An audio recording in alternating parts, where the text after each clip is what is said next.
Hello everyone, nandito ako sa Gubat, Sorsogon, nagbakasyon. Syempre, school out, summer in. Pahinga naman ng mga teachers.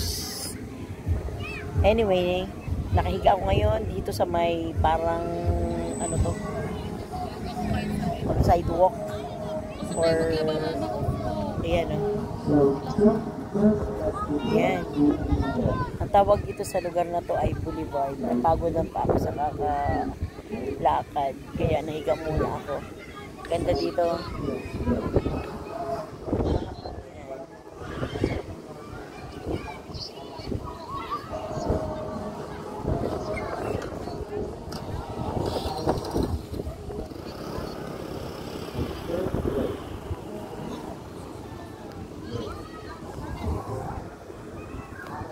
Napakalawak niya.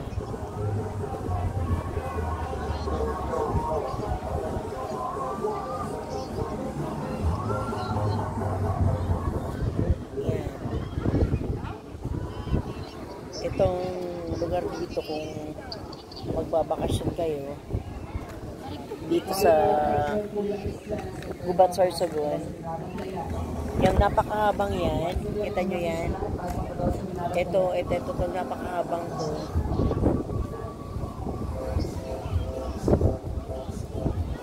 Yan ay Periangan yan. At saka yung lugar na to, maraming mga naglalarong mga bata at karamihan mga volleyball players. Nagpa-practice sila dito.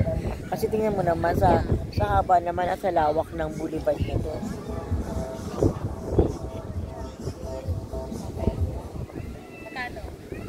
Meron pa yan hanggang dulo. Kano nga? Ano, hanggang dulo pa oh. Bigyan mo ko ng ano, tikat mo. Ay, lulo po, dagat po. Wow. Sendan mo ako ng ticket number mo. Diba napakalawak, grabe. Kapag naisipan yung bumisita dito sa Gubat, Sorsogon, pagdating ng hapon, punta kayo dito sa Boulevard. I'm sure mag-i-enjoy kayo kasi napakaganda ng mga dagat. Kahit hindi siya ganun blue. Pero there's tranquility and calmness.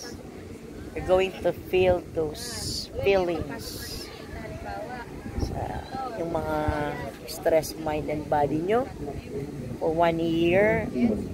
Halimbawa, teacher ka or kahit hindi ka teacher, relax. If you want to relax, uwi ka na dito sa dito sa Bicol, dito sa Gubat, Sorsogon. Tapos maraming mga lugar dito na mare-relax ka talaga. Kagaya nito, nakahiga ako ngayon. Yan o, nakahiga ako. Relax ako. Naka-D4 pa si lola mo. Okay? So mamaya may papakita ko sa inyo mga naglalarong mga bata kung gaano siya kahaba. Yan, nakikita nyo yan. Ayan o. Wait lang ha. Yan ay perya. Mga perya yan. Maganda rin mag-business dito. Kaso hindi ako mahilig sa business eh. Pero gusto kong mag-travel. Kaya na, wala akong perang ganun. Pagdating ng araw siguro. Tapos kasama ko ang aking apo. Yan. Say hi, anak. Hi. Yan. Yan, kasama ko ang aking apo. Nagbabakasyon din sila dito. Mamaya ipapakita ko sa inyo yung mga palaruan.